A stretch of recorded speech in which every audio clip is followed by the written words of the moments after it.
Tanggalkan penutup. Tanggalkan pemegang kartridge dengan memusing dan menariknya dengan perlahan daripada batang pen. Pegang pen dalam satu tangan sambil menolak rod pemicu dengan perlahan ke dalam mekanisme suntikan pen.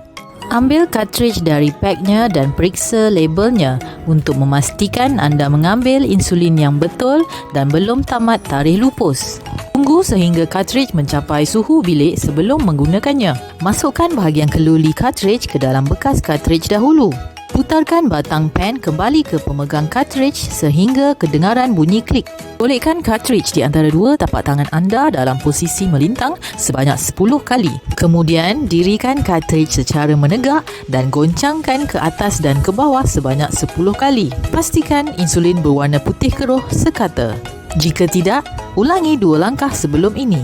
Ambil jarum pen yang baru. Tanggalkan pengedap pelindung dari penutup jarum pen. Jangan keluarkan jarum menggunakan tangan anda.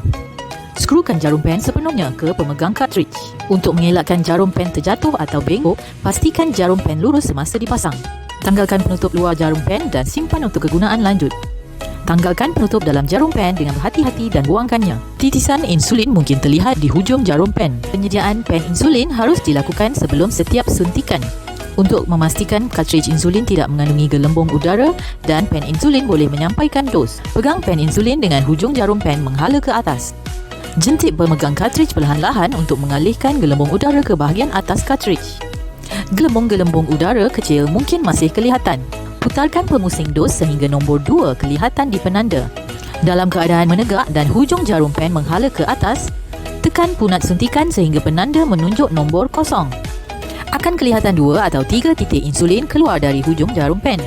Ini menandakan persediaan telah selesai.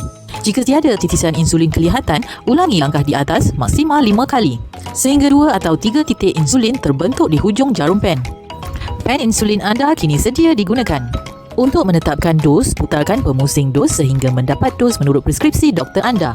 Dos bernilai genap tertera sebagai nombor. Sementara dos bernilai ganjil diwakili garis pendek di antara nombor.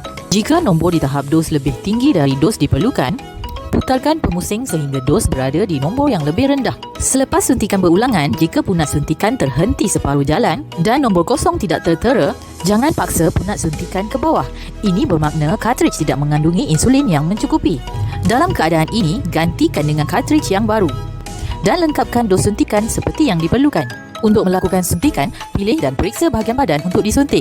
Bahagian suntikan yang paling sesuai adalah di abdomen, paha dan punggung. Belakang lengan juga sesuai untuk disuntik. Pegang jarum pen pada sudut 90 darjah dan masukkan keseluruhan jarum ke dalam permukaan kulit. Tekan punat suntikan dan pastikan jarum pen terbenam dalam kulit selama 10 saat. Ini adalah untuk mengelakkan sebarang kebocoran. Setelah jarum pen menembusi permukaan kulit, jangan ubah posisi pen insulin untuk mengelakkan jarum pen patah atau terperangkap dalam kulit. Keluarkan jarum pen dari kulit dan tutup jarum pen menggunakan penutup luar dengan berhati-hati. Jarum pen terpakai tidak harus dibiarkan masih bersambung dengan pen. Ini boleh menyebabkan udara atau pencemaran meresap masuk ke kartridge atau kebocoran insulin yang boleh menjejaskan ketepatan dos-dos seterusnya.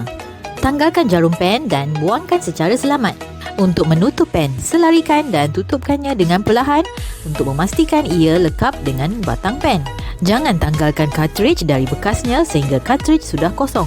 Simpan pen insulin anda di tempat yang selamat pada suhu bilik sehingga digunakan semula. Ingat, untuk setiap suntikan, gunakan jarum pen yang baru. Semasa penggunaan susulan, ikuti semua prosedur seperti yang diterangkan kecuali memasukkan kartridge insulin. Tanggalkan penutup pen, campurkan insulin keruh, sambungkan jarum pen. Sediakan pen untuk suntikan. Tetapkan dos anda. Suntik. Buang jarum pen terpakai dan simpan semula pen secara selamat pada suhu bilik. Memandangkan insulin perlu kerap disuntik, menyuntik di tempat yang sama boleh menyebabkan deposit lemak berlebihan. Suatu keadaan medikal yang dikenali sebagai lipohypertrophy. Untuk mengelakkan ini, anda harus mengganti lokasi suntikan secara konsisten di sekitar bahagian badan yang dipilih dan juga berubah bahagian badan untuk disuntik.